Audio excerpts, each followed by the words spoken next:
Selanjutnya kami memohon dengan kerendahan hati kesediaan Bapak Bupati Bantul, Bapak Haji Abdul Halim Musli untuk berkenan menyampaikan sambutan kepada Bapak Bupati. Dipersilakan.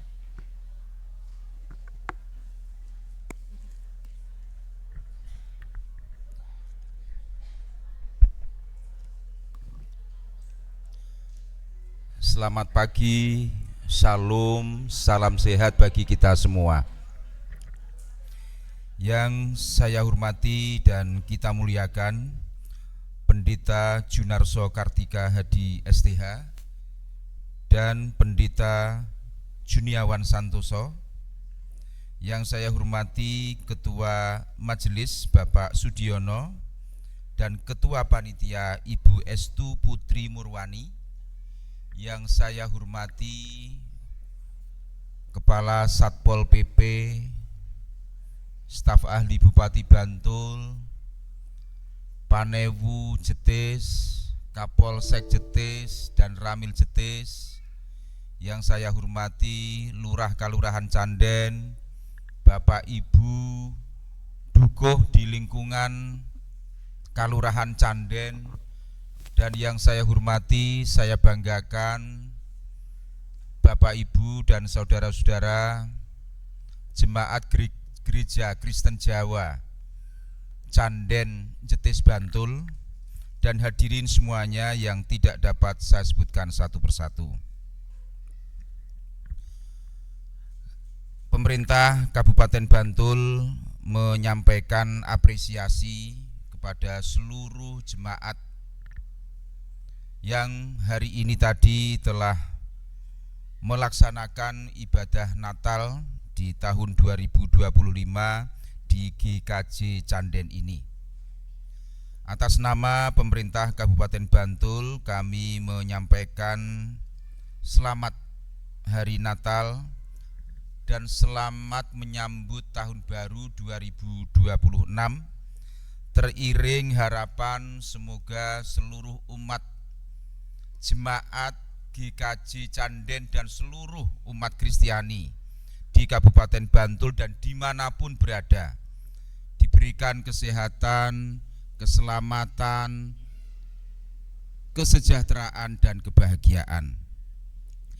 Ibu bapak dan saudara-saudara sekalian, peringatan Natal hari ini di Gereja Kristen Jawa Canden bertemakan Allah hadir untuk menyelamatkan keluarga. Tema ini sungguh sangat relevan, sangat cocok dengan kepentingan kita, di mana kita harus kembali kepada keluarga, karena keluarga itu adalah unit terkecil pembentuk sebuah bangsa. Indonesia ini akan baik kalau seluruh provinsi mulai Aceh sampai Papua baik, termasuk DIY. DIY ini akan baik kalau Bantul, Sleman, Kota Jogja, Kulon Progo, Gunung Kidul itu baik. Bantul akan baik kalau Kapanewon Sedayu sampai Serandaan, Kapanewon Dlingo sampai Sedayu, Piungan, termasuk Kapanewon Jetis, itu baik semua. Kapanewon Jetis ini akan baik, adem, ayem, tentrem kalau Trimulyo baik, Sumberagung baik, kemudian Canden baik, Patalan baik. Canden sini akan baik ya kalau Seraten baik, terus mana lagi? Serayu baik, seluruh padukuhannya itu baik semuanya. Seraten ini baik, sini Seraten. Kalau seluruh RT-nya mulai RT 1 sampai RT Pol, RT berapa enggak tahu saya, itu baik semuanya. RT sini RT berapa? RT 2 ini baik kalau rumah tangga alias keluarga itu baik, ayem, tentrem, anak-anak sehat, orang tua rukun, semuanya berpendidikan, sejahtera. Jadi Indonesia itu akan baik kalau seluruh keluarga itu baik. Maka tema ini sangatlah relevan, cocok, ya, nyocoki kalih kahanan. Jika keluarga-keluarga bapak ibu itu bisa membina keluarga dengan sebaik-baiknya, hubungan antara bapak ibu dan anak-anak mendapatkan perhatian, ya kesehatannya, ya pendidikannya, ya sosial budayanya, otomatis ya Seraten itu akan baik.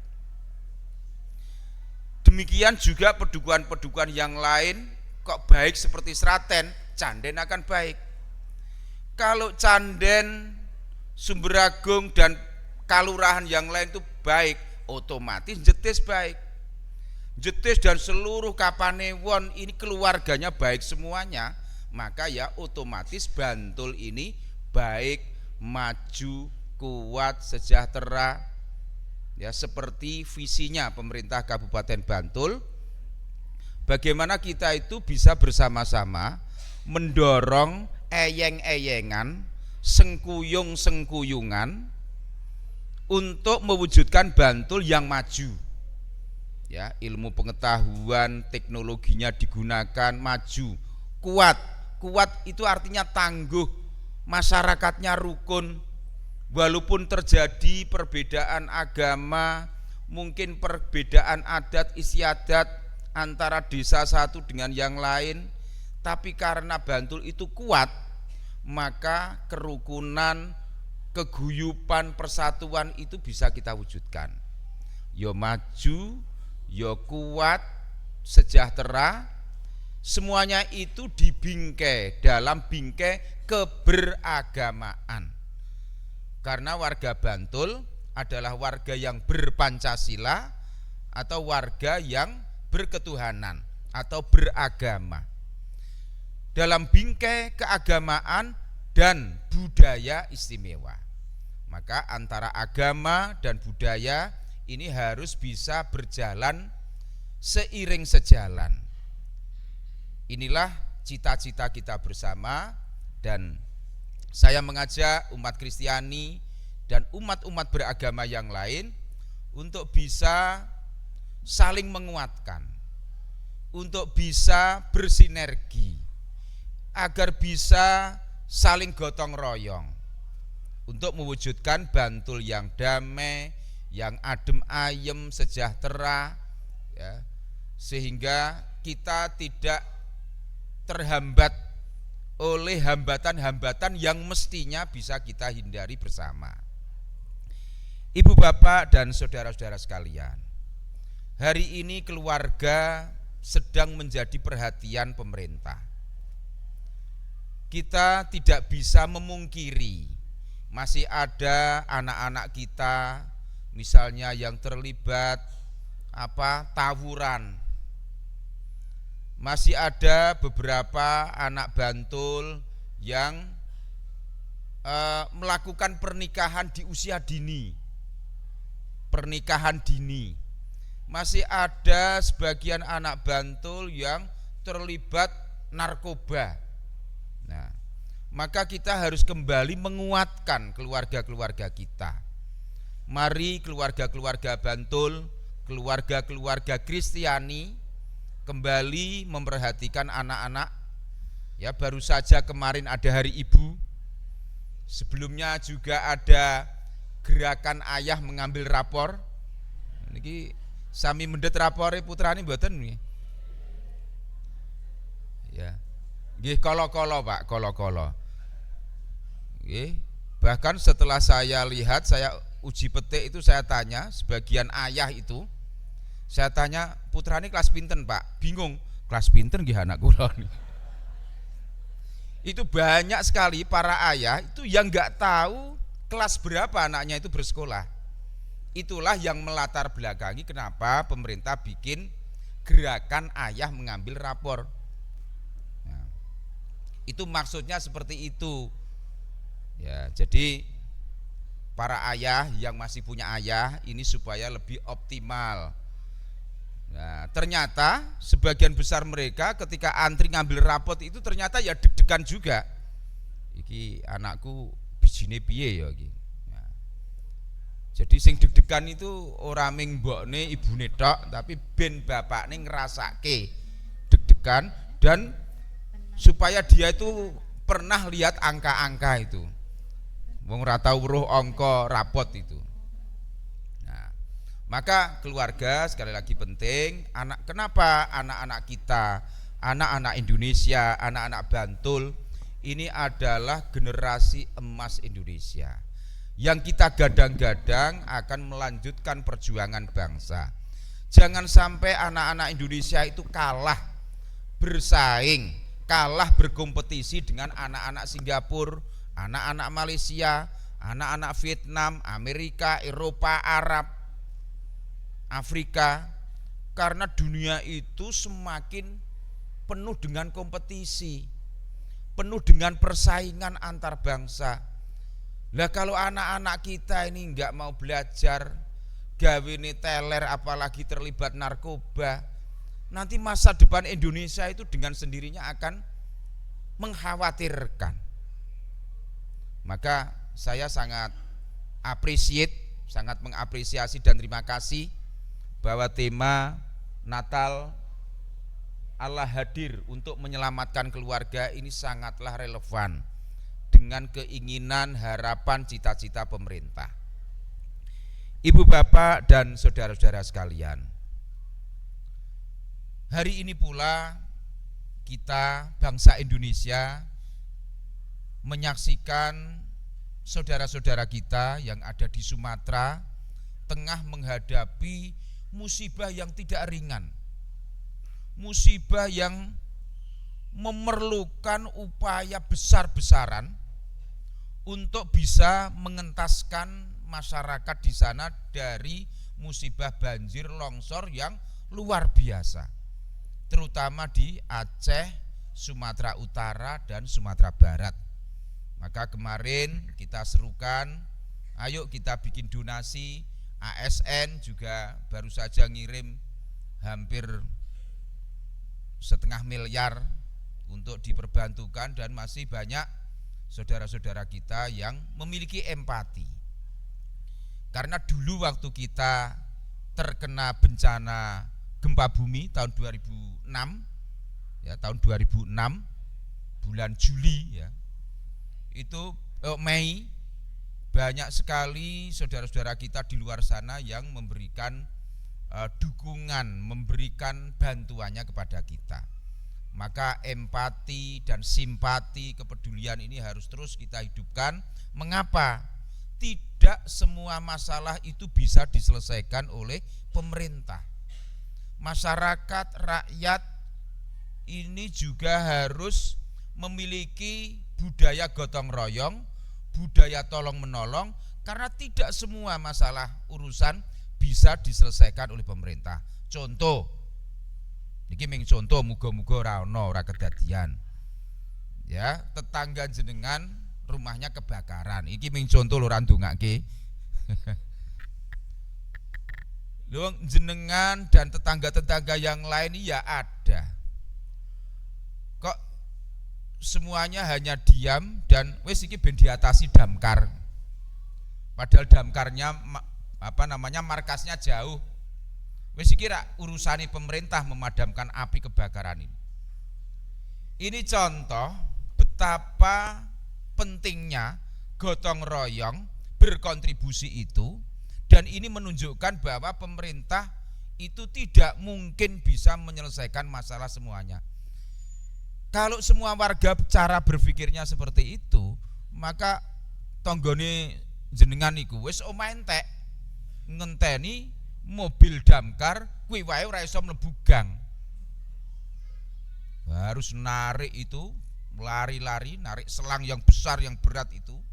Ini contoh ya, bahwa peringatan hari Natal ini marilah kita maknai sebagai kebangkitan jiwa-jiwa kemanusiaan kita yang harus kita tingkatkan agar kita punya rasa empati dan rasa peduli. Kemanusiaan ini bersifat universal, ya. Dulu itu pernah ada sahabat Nabi namanya Ali, ya. Ada orang Yahudi kelaparan, ya. Kemudian sahabat Ali ini menolong. Kemudian ada orang-orang lain yang mengingatkan Ali, wahai Ali, dia ini tidak seagama denganmu, berbeda keyakinan, mengapa kamu harus membantu? Apa kata Ali? Dia adalah saudara saya dalam kemanusiaan. Kalaupun dia tidak sama dalam keimanan, maka dia adalah saudaraku dalam kemanusiaan. Itu Ali. Ini menunjukkan bahwa kemanusiaan, semua agama menjunjung tinggi harkat dan martabat kemanusiaan, sehingga peluang untuk bekerja sama, bergotong royong itu sangat terbuka, dan itu juga dianjurkan oleh semua kitab suci agama apapun di dunia. Saudara-saudara sekalian, itu yang terjadi di Sumatera. Bagaimana dengan kita yang ada di Bantul dan di DIY? BMKG telah mengumumkan sampai bulan Februari nanti Bantul dan daerah istimewa Yogyakarta serta Jawa bagian selatan, ya, ini sedang menghadapi potensi, ya. Ya, potensi itu bisa terjadi, bisa tidak. Potensi curah hujan yang semakin tinggi disertai angin yang cukup besar, cukup kencang. Maka ini ramalan atau perakiraan cuaca oleh BMKG. Ya, namanya perakiraan, itu bisa terjadi, bisa tidak. Tetapi perakiraan itu berbasis ilmu pengetahuan. Oleh karenanya saya serukan di sini, saya mengajak untuk meningkatkan kewaspadaan, karena cuaca ekstrim itu nanti puncaknya di bulan Februari. Setelah itu baru menurun. Terutama yang berada di pinggir-pinggir sungai, untuk mewaspadai ketika terjadi hujan deras, untuk melihat kanan kiri. Ibu bapak dan saudara-saudara sekalian, demikian yang perlu saya sampaikan. Sekali lagi atas nama pemerintah Kabupaten Bantul kami mengucapkan selamat Natal, sehat selalu nggih sedaya, sehat, bahagia, guyub rukun. Amin. Kita kembali ke keluarga. Anak-anak sangat menunggu perhatian kita. Mereka adalah masa depan Indonesia, masa depan kita semuanya. Terima kasih, selamat pagi, shalom, salam sehat semuanya. Terima kasih kepada Bapak Bupati Bantul, Bapak Haji Abdul Halim Muslih. Semoga nilai gotong royong disampaikan dan toleransi senantiasa tumbuh subur di bumi Bantul yang kita cintai.